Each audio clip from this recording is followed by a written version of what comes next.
very emotional this morning.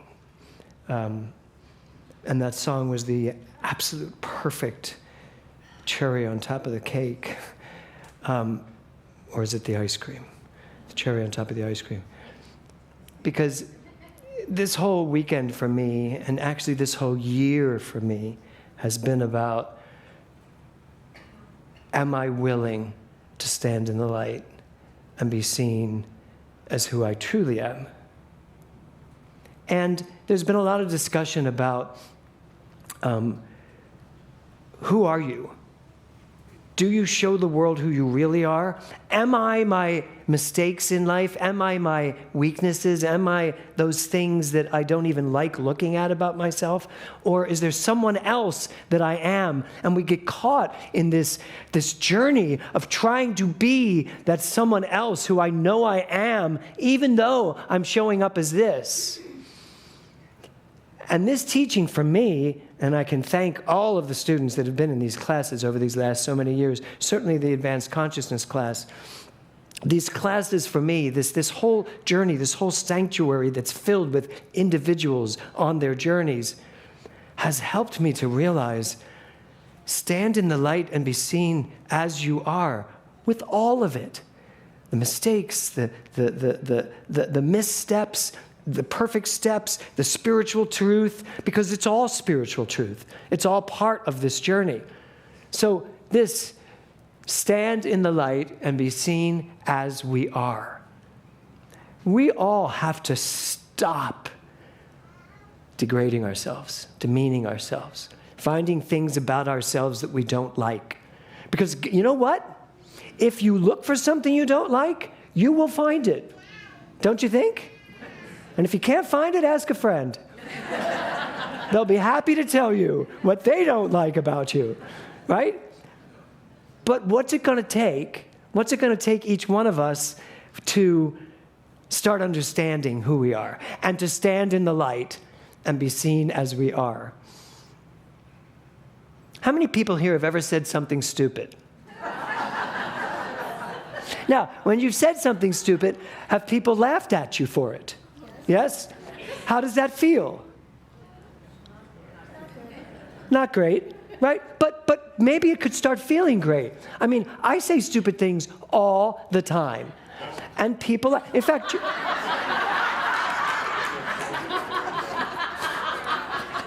I'm always so happy when he can make it to church. And then I think to myself, really? Just this morning, we were sitting in our 42 people, and I said something so stupid. And everybody let me know. Actually, it was Liza who let me know first. And then everybody laughed. And I said, why don't we take a picture on the sanctuary where we'll have the most gorgeous background? Now, we're standing on the top of a mountain with the entire ocean as our background. And Liza said, that's the most beautiful background? And then everybody laughed. And what I realized in that moment was I didn't even get defensive. I didn't go, well, what I mean is, I just went, that was really stupid. And I felt really good about it. I felt really good to be the spiritual director who just threw this whole weekend and then said the stupidest thing possible. So that's what I'm talking about. Can we be comfortable enough in who we are, who we really are? So Ernest Holmes said this: man needs to be introduced to himself. I shared this with some of you yesterday in the class. We did a workshop yesterday called What Matters Most. And I'm not going to give it away because I'm going to teach it again, do it again here. But Ernest Holmes saying man needs to be introduced to himself. And of course, it's himself or herself. Mankind needs to be, and I think, reintroduced. Because Alexander knows who he is. He's so clear right now. He has these two parents running wild to do everything possible for him. If he needs to eat, they feed him. If he needs to poop, he poops. Right? Yeah. So they come in, we come in knowing who we are. And then along the way, we're being told who we are. And then we make mistakes, and then we decide who we are. And then we create all these core beliefs about ourselves that take us into adulthood. And I think Ernest Holmes is absolutely right. We need to be reintroduced to ourselves. And it's not that we need to be reintroduced to a perfect version of us. What we need to be reintroduced to is that we are perfect, exactly the way we are, no matter what. That is the journey that we were on this weekend. And I just felt so good being able to do what I do and just not worry about, is it going to be right? Is it going to land? Are people going to be okay with it? Are they going to get what they need? I was like, you know what? Everything's going to unfold perfectly because that's what I believe. So I have a question for you. How would you introduce yourself to someone? How would you introduce yourself to someone? I was about to take the mic and come out there, but what I'm going to do instead, because I'm looking at you all. Karen, how would you come up here, Karen, for a minute, since you're already on the schedule. How would you introduce yourself to people? I would say I'm Karen, and I am... Karen's a tough name to have these days. I know, you're right. What would I say? Go ahead. No, but it's me, here I am. I'm here. That's it? Yeah. You just say, hi, I'm Karen, I'm here. Yes. I am this amazing expression. I have my dad here.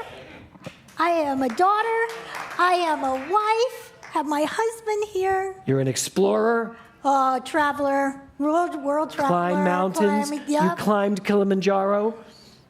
That was elevation. Elevate and elevation, two different things. But I was elevated there. Okay, so now, do you think that the way you introduce yourself comes from who you've known, who you've learned to be? Do you think it comes from the personality you've created? I mean, are there things in there that maybe need some renovation? Yes, because what we talked about that this weekend, it's not who we really are. It's not what we do. Yeah. It's not our title. It's really who I am. And I like to think that I'm love, and I'm laughter, and I'm light, and I'm fun. And you are fun. I mean, those kind of things. Yeah. That was really something that Wouldn't that be a great way to do it? Hi, I'm Karen. I am fun. I am it Karen, might be taken and don't the wrong think of way. That, what Karen represents. Yeah, I am Karen, not that Karen, but I am fun. Yes. I am a fun, loving, excited, passionate, you wouldn't say divine because you don't know who you're talking to. Right. But yeah. Okay, but good. I'm that light. Okay, let's give it up for Karen. Thank you. So just think for yourself. How would you introduce yourself? It's funny. Every time, if I'm with Kevin and I introduce myself to someone, within a moment, Kevin will say, he's a minister. And I'm always like, ugh, because people, right? Don't I? And I'm like, Kevin, yes, I'm a minister. But partly I do that because people think a minister is a certain person. Now I can't curse. I can't say anything negative. And people get weird around you too when you're a minister. They're like, suddenly they can't curse. Really. I had one person, when someone had learned I was a minister and they're talking and they dropped the F-bomb, they went, I'm so sorry, Reverend. I was like, oh my God. So, identity. That is exactly what I want to talk about today. Your identity. Who do you know yourself as? And are you willing to know yourself as all of it? Not compartmentalized, and not people on a journey to reach your highest place. When we talk about elevate as our theme, we're talking about elevating your consciousness at every moment, whenever you can. And if your consciousness is down in the dumps, oh well, you're still perfect. That's where you are at that moment. So the title of my talk today is, Where Do You Stand? Stand in the light and believe who you are. Stand in the light and believe who you are. It's funny, we had Don Stein. Where is Don? Oh, there he is. We had a beautiful party at Don Stein's house the day after our service last week, and two of our members came in, and my title that talk was, Where Do You Stand? And they came in, and they were so bubbly and all. I said, you guys seem so cheerful today. And they both went, we're standing in the light. He said, we've been saying it all day, all day. We woke up, we looked at each other, we went, let's stand in the light today. It's a choice. Stand in the light and believe who you are and be seen as you are. Be willing to do that. So this idea of elevate, I picked this theme for this month because I wanted to ask you all to give it a shot at elevating your opinion of yourself. That's the elevation I was looking at. And not letting the opinion of yourself have anything to do with your behavior. Now, I'm not saying you should go around behaving badly. Notice it and correct it. But have a better understanding of who you are. Have a higher estimation of who you are. And when we say, I am God, I am God, which can seem sacrilegious, not to her, but, right? It can seem sacrilegious. It's not. Who else could you possibly be? That's what I love. And I learned that in Catholic grade school. How many people went to Catholic grade school or were Catholic? Okay. Do you remember the Baltimore Catechism? Do you remember the question, where is God? What's the answer? God is everywhere. If God is everywhere, then Brad Kiefer is God. Unless he's somehow separate from everywhere, right? So you are God. You're God. You're God. We are all this thing called God because God is everywhere. And what is God? God is love. Isn't that what you are? Isn't that what I am? Doesn't the quantum science tell us now that this infinite field of pure energy is what we are? Particles in space, nothing can ever be created or broken down. We are all of this all at once, at all times. And if I am this, and if I am God, then I can stand in the light and be seen for who I am, as I am, good, bad, or indifferent. So there's this great quote.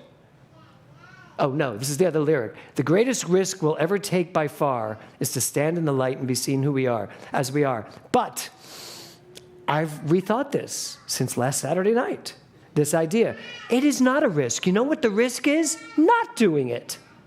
That's the greatest risk. The greatest risk we will ever take is standing outside the light and pretending we're not who we are.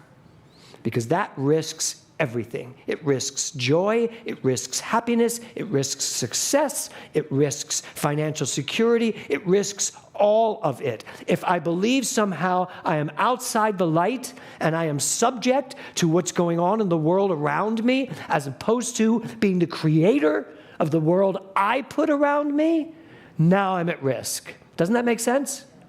So, love the lyric, new meaning. So, this is the quote I was looking at. No, I wasn't. Elevate. I already did that one, though. Yes, here it is. Allen Ginsberg. Follow your inner moonlight. Don't hide the madness. Right? How many of you are Mad Hatters? Oh, there should be way more hands going up. Remember, I know most of you. Yeah, we're all Mad Hatters. And here's the thing, if you're not, perhaps you're not, or you don't think you are, Jeff, because you've somehow been brought up and taught you can't be, you shouldn't be. And I don't know about all you, but I was told growing up that I was a little too much. Can you imagine? I can't even imagine that. But really, my mother and father would tell me, oh, Jimmy, you're just too much. You're too much all the time. Calm it down. And now we know how to say it in Spanish, which is cálmate, reina, which means calm down, queen. So the question is, are we calming down because we've been told to for too long?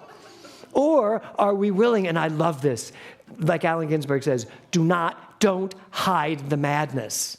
Don't hide your eccentricities. Don't hide your spontaneity. Don't hide your major creativity, right? There is something inside every single one of you that were you absolutely fearless and really got in touch with what that was, Vera, it would come flying out of you. What did you say you wanted to be last Saturday? An architect, I think. You said you wanted to do. And somebody said they wanted to write, Jeff wanted to write adult fiction. Yeah. The question was to them all, if you could do anything, what would you let yourself do? What would you let yourself be? Somebody else said they wanted to be a race car driver. Who was that? Holly. Sharon, what did you want to be? I want to be an adventurer. Oh, you want to be Karen? Yeah. Got it. Okay, good. Yeah. Yeah. There were so many people saying so many different things. Didn't somebody say they wanted to be that was me. A trapeze artist. Yeah. So think about that. If you could, who would you be? What would you want to be? What would you want to be? If you had no limitations, which, by the way, you don't. If you had no responsibilities, which, by the way, you do. Sorry, Tina. Yeah. But if you had no limits to what you could do, what would it be? What's in there? What is inside there? I love that quote about the madness. So, here we go. Ralph Waldo Emerson said, "The only person you are destined to become is the person you decide to be." Here's the thing, and this is something I got this weekend so clearly. You're just a choice. That's it. It's that simple. Who do you want to be? Decide to be that. You know, I remember when I was in Philadelphia and I let it out, told everybody, I said, I'm moving to New York to star on Broadway. And people were like, why? And you don't do those things. You sing okay, and you've never studied dancing. You're not an actor. Why would you think you can do that? And I was like, because I can. And I did, because I decided to. It's just a decision. Plus, I was pissed off that they said I couldn't. How many people have done a lot of things in their life only because someone told them they couldn't, right? Yeah. Then you're stuck doing it. Now you're doing it, and you're like, well, I proved I was right. And then I had to get clear on whether I liked it or not. And frankly, I didn't at first. Some of you don't know I did West Side Story on Broadway. Not far. But I almost quit the business after that. I did not have a good time. I almost quit the business. But I got a job right after it, and I thought, all right, I'll do the next one, and the next one. And then I started to love it again. Because the trajectory I was on all the way up through West Side Story was a proof trajectory. I was proving everybody wrong. I was just on that journey. Once I was done, then I went and started acting and dancing and singing and loved it. Then I found what my passion was. So my question to you is, what do you want to decide about your life? And I don't want to hear, oh, but I'm 69 years old and I've already done all this stuff. I'd love to be able to do that, but I can't. No, there are no excuses in choice. You just make it. In fact, your excuse is a choice. That's the choice. So get rid of the choices of excuses and start making choices that really give you what you want. So E.E. Cummings says, it takes courage to grow up and become who you really are. I love that person walking away from the crowd or leading. Looks like it looks like a she. Yeah, she is leading. I so look forward to the day when we have a female president. Who else would like a female president? I so want a female president. I just think it's time. It's time for that energy to take over the United States. It's not happening this year, by the way, because we don't have a female running. But I love this idea. It takes courage to grow up and become who you really are. Sitting here today, are you who you really are? Who you really are?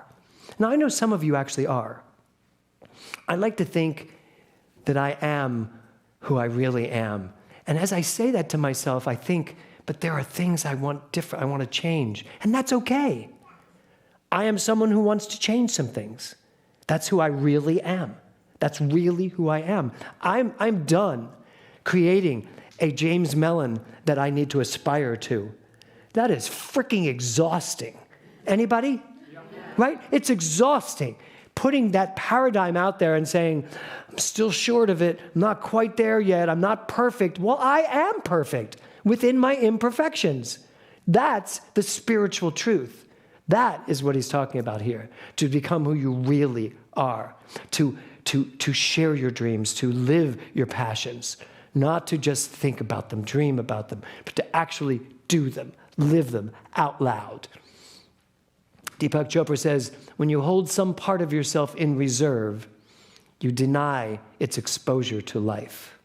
You repress its energy and keep it from understanding what it needs to know. And I just want you to look at that slide. Isn't that a good one, Lori? Yeah. Right? Lori's no, that's my slide. I'm just telling her that I found a good slide. Yes. Don't you sometimes feel like you're weighted down? Something is weighing you down? One of the questions that we worked on this weekend was, what's getting in the way of you doing what you want to do? Where are we putting our focus? Where are we putting our energy? What anchors are we dropping and then trying to fly because we're only safe enough to fly this far? So I love that when you hold some part of yourself in reserve. What part of you are you still holding back? I look at these three women here who are so amazingly talented. You know, Carol is what's that called? The bend and snap girl from Legally Blonde. Mindy was the backup singer for, why can't I think of who that was? Oh, you all know, what is it? Fleetwood Mac, thank you, Bette Midler. No, that was Carol. Carol was one of Bette Midler's backup singers. And Emily is just starting out with this amazing talent. And I look at them and I think to myself, that's what I think to myself. I think to myself, what are you still holding back? Is there anything that you're holding back? And you have good reasons to, right? This is the time to scream. In fact, let's all try it. Ready? And. Now she doesn't feel so bad. But it's true. What are you holding back? That was what you were holding back. I could hear it, right? What are you holding back? What are you... First of all, I don't need a reserve because you are part of an infinite system that constantly replenishes you. When people ask me, aren't you exhausted? You did all this work. I'm like, I am the quantum field. So at any moment, I can just take a deep breath and let it fill me back up again. That's how it works. And that's how it works for all of us. So whatever you think you're holding back for a rainy day, or whatever you think you're holding back for then, there is no then, by the way. Then will always be now when you get there. Right? Did you make sense out of that? It will always be now. So if you're always thinking about then, every time you get to then, your then is out here. It's never now. Then will never be now. It will always be then. So it's time for you to let go. Time, right, Kevin? For you to let go of that reserve. I'm afraid to say to you to let go of your reserves, but but you should. My last quote. Integrity simply means not violating one's own identity. By Eric Fromm. So we have a lot of talk about standing in integrity. I am in integrity with who I am. But you're not if you don't know who you are. If you don't remember who you are. And when we say remember who you are, we're not talking about that perfect Christ consciousness figure that we all talk about, that perfection, that innate perfection that is there. We're talking about all of it, which represents that innate perfection. Sure, you can rise to a higher level of consciousness, but that consciousness is you living today, living, thinking, breathing, making decisions, choices. But there is a part of you that encompasses all of it that is this identity, your highest identity.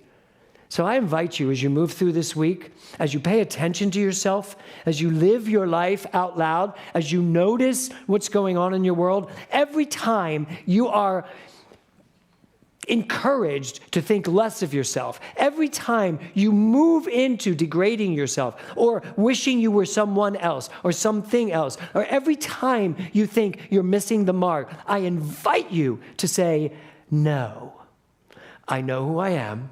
This is just a choice. And here's what I choose. And then choose to love yourself, to know yourself as who you truly are. And don't worry about all of the other stuff. Who you are is unchangeable. You are never out of integrity when you are always fully present with who you are, where you are, why you are. And so I say thank you to everybody who went on that retreat, to all of you today, everybody online listening to us. We are a part of energy moving energy for a specific purpose. And the purpose is to know more and more and more and more of who we are. To have our identity so clear that no matter what happens, I know who I am. I know who I am. I can say the stupidest thing in the world. I can be completely wrong. Doesn't happen often, but I can be, right, Tiffany? I can be completely wrong and have to apologize in the middle of a class. Right? Sort of, yeah. I sort of apologize because I was half right. But all of that doesn't diminish all of this. And that's what we're here to know today. You are greatness on demand. So it's time to live in the integrity of that and be it. Namaste. Thank you.